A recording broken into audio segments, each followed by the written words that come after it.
దసరా నవరాత్రుల్లో ఈరోజు 7వ రాత్రి పూజ జరుపుకుంటున్నాం. ఈరోజు అమ్మవారి అవతారం కాళరాత్రి. మహాసప్తమి వేళ అంటే 7వ రోజున దుర్గాదేవిని కాళరాత్రి రూపంలో పూజిస్తారు. ఆ అమ్మవారు ఎల్లప్పుడూ శుభ ఫలితాలను ఇవ్వడం వలన ఆ తల్లిని శుభంకరి అని కూడా పిలుస్తారు. ఈ తల్లి దుష్టశక్తులను నాశనం చేస్తుంది. అందుకే ఈ దేవిని కాళరాత్రి అని పిలుస్తారు. అమ్మవారికి 3 కన్నులుంటాయని పురాణాలు చెబుతున్నాయి. కాళరాత్రి మాతను పూజించిన వారికి కష్టాలన్నీ తొలగిపోతాయని, వ్యాధుల నుండి ఉపశమనం లభిస్తుందని చెబుతారు. రక్తబీజ రాక్షసుణ్ణి సంహరించేందుకు దుర్గాదేవి కాళరాత్రి రూపంలో అవతరించింది. రాక్షసుణ్ణి చంపిన తర్వాత ఒక్క రక్తం చుక్క కూడా నేల మీద పడకుండా తాగేసి నాట్యం చేస్తుంది.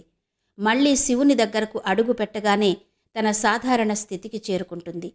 శుంభ నిశుంభ రక్తబీజాసుర రాక్షసుల హింస రోజురోజుకు పెరగడంతో దేవతలందరూ ఆందోళన చెంది తమను రక్షించాలంటూ శివయ్యను వేడుకున్నారు. అప్పుడు ఆ రాక్షసులను చంపి వారిని రక్షించమని ఆదేశిస్తాడు శివుడు. శివుని ఆజ్ఞ మేరకు పార్వతీదేవి కాళరాత్రి రూపంలో శుంభ నిశుంభులను మట్టుపెట్టింది. అయితే రక్తబీజాసురుడిని సంహరించిన వెంటనే తన శరీరం నుంచి వెలువడిన రక్తం నుంచి లక్షలాది మంది రక్తబీజాసురులు ఉత్పత్తయ్యారు. ఇది చూసిన దుర్గాదేవి తన తేజస్సుతో చీకటిని సృష్టించింది. ఆ తరువాత అతన్ని చంపి రాక్షసుడి శరీరం నుండి వచ్చిన రక్తంతో తన నోటిని నింపుకొని రక్తబీజాసురుడి జాడలేకుండా చేసింది. గాఢాంధకారంతో సమానంగా ప్రకాశించే నల్లటి దేహం, విరబోసుకున్న ఒత్తైన నల్లటి జుత్తు, ప్రకాశవంతమైన 3 కన్నులు, విద్యుత్కాంతితో సమానంగా ప్రకాశించే కంఠహారంతో కాళరాత్రి అమ్మవారు దర్శనమిస్తుంది. ఉచ్ఛ్వాస నిశ్వాసాల కారణంగా అమ్మ ముక్కు పుటాల నుంచి అగ్ని జ్వాలలు రేగుతుంటాయి. కాళరాత్రి చతుర్భుజాలతో దర్శనమిస్తుంది. పై ఎడమ చేతిలో వడి తిరిగిన కత్తి, కింది ఎడమ చేతిలో ముల్లుల వంటి కత్తులతో కూడిన మరొక ఆయుధం ధరించి శత్రు భయంకరిగా నిలిచిన అమ్మవారు తన కుడి చేతులతో అభయ వరద ముద్రలను ప్రదర్శిస్తూ భక్తుల పాలిట కల్పవృక్షంగా సాక్షాత్కరిస్తుంది. గార్ధబం అంటే గాడిద వాహనం మీద కనిపించే ఈ తల్లి పేరు వింటే భూత ప్రేతాలు సైతం దరిచేరవని భక్తులు నమ్ముతారు.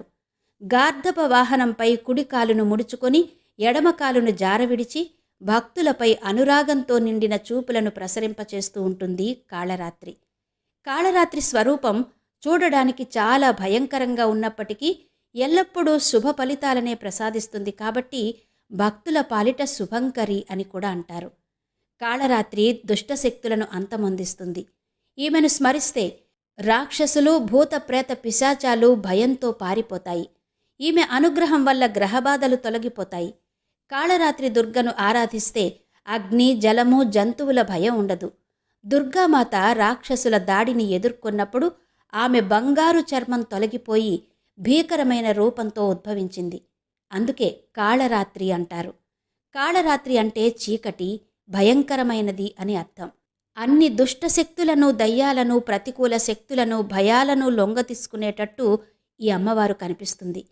కాళరాత్రి శనిగ్రహాన్ని పాలించే దేవతగా చెప్తారు.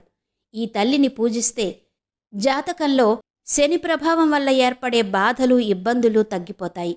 గ్రహచారంలో శని బాగాలేని వారు, గాలి సోకిన వారు, మానసిక వ్యాధిగ్రస్తులు కాళరాత్రి అమ్మవారిని ఆరాధిస్తే తక్షణ ఫలితం కనిపిస్తుంది.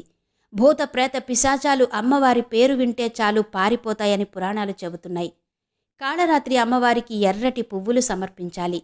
తీపి పదార్థాలు, 5 రకాల పండ్లు, సువాసన వెదజల్లే అగరొత్తులు, బెల్లం మొదలైన వాటిని సమర్పించాలి. కాళరాత్రి అమ్మవారిని భక్తి శ్రద్ధలతో పూజిస్తే అటువంటి వారికి అకాల మరణం ఉండదని నమ్ముతారు. ఇది కాళరాత్రి అమ్మవారి అవతార విశేషం.